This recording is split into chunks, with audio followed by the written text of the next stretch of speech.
host on radio. Vanessa and Brian will also talk about their efforts putting together a Green Farmers Zone for Greenfest in 2019 downtown Summerlin. Don't forget about Greenfest, which is April 20th, downtown Summerlin. We love Greenfest, don't we? Have you guys been to Greenfest? No. Oh my gosh, we're going to get you out there this year. Also in studio today, Stan Hannell. We can't hear him, he's in the other room. Annette Bubeck is recording us for Facebook Live.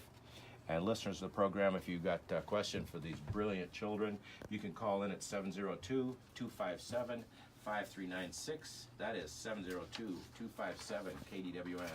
Vanessa, can you hear us? Yes. Good. Tell us a little bit about, I'm sorry Brian couldn't be here today. Wearing shorts in the winter in Vegas is not a good idea. He got sick, so he's not with us today, the big bear. But we have Vanessa, the brains of the group. So tell us a little bit about Garden Farms and yourselves and how you got started in this. So Garden Farm started 2010, and it started with Brian and Brittany Valinga, who are the owners, and they were just kind of tending to their own gardens, and their friends would come over and ask, hey, I need some advice, and how do you do that? I want to learn how to grow. Oh, you can grow in Las Vegas. So they realized that people are interested in this kind of thing, so they started teaching people how to grow, and they realized that, hey, this is actually something that we can really do on a bigger scale. So they started planting gardens for their friends at their houses, then that eventually turned to growing gardens in schools, and now we have a foundation that started in 2017. It's a nonprofit, and we're focused on getting garden programs going for schools and communities. And just getting our ultimate goal is food security. You know, it's one thing to give people free food, but another thing to actually teach people how to grow their own food. And so if you get people into the garden in a fun way through chef demonstrations or healthy movement, yoga in the garden, art integration, farmers markets, and just a kind of a fun culture around growing food, that's when the fun really begins, and that's when people really get excited about growing food. One of the things I like about gardening is I know where the food came from, and I know what's in it, and I don't use pesticides or herbicides. I get out there and use my hands to pick the bugs off and pull the weeds myself, so you know that it's truly organic. So that's one of the great things about growing your own food, is you know where it came from. So let's start out. What is the school garden harvest market that will be coming up on Saturday, March 2nd at the Sahara West Library? It's at the Summerlin Library. Summerlin Library this Saturday, March 2nd from 10 to 1.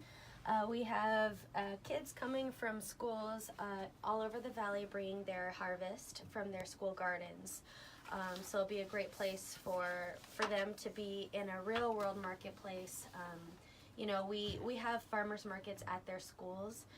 But beyond that, you know, they don't really get to see the larger movement that they're a part of.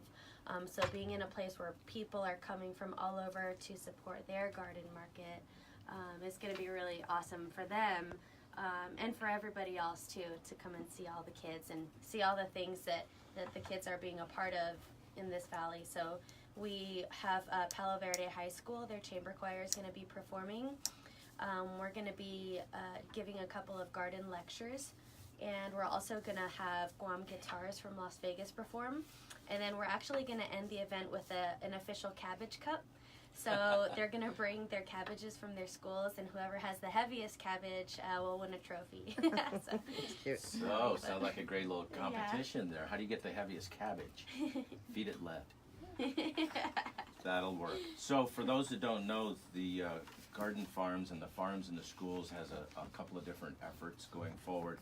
One of them is reducing turf in the schools, and I don't know if it's which came first, the turf or the egg, but removing turf saves a ton of water. A company I worked for did a turf project where they took the turf out and reduced the water usage from 79 gallons a square foot to 3 gallons a square foot annually. So that's huge savings in the millions of gallons. So gardens do the same thing. So when you take the turf out and water properly in a garden, you save a ton of water, literally. So and then, of course, the educational properties of the garden is off the charts, and we'll talk some more about that. So let's get to these young, brilliant minds.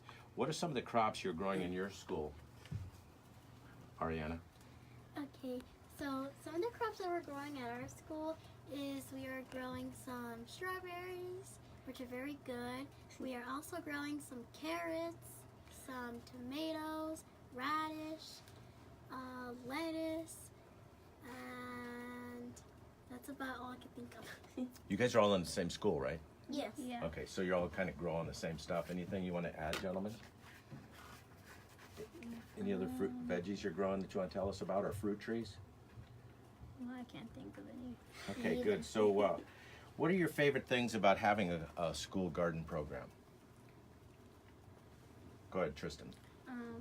What some of my favorite things about having garden school is that every day that we could come out and learn a couple of things about how to plant your how to plant some gardens, and then you could go home and try it yourself. So you guys have gardens at home?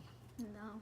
No? But you could try if you have a grass garden, you could just dip it in there. You could just give it a dig try hole. out there. Yeah, give it a try. Yeah. Maybe convert some of your grass to garden, reduce that turf. It uses a lot of water and it doesn't give you a lot of good, so you want to get that turf removed. So we got a lot more questions for you guys when we come back. We're going to take a little break and hear from some sponsors and hear some commercials, and we'll be right back to Shades of Green on KDWN.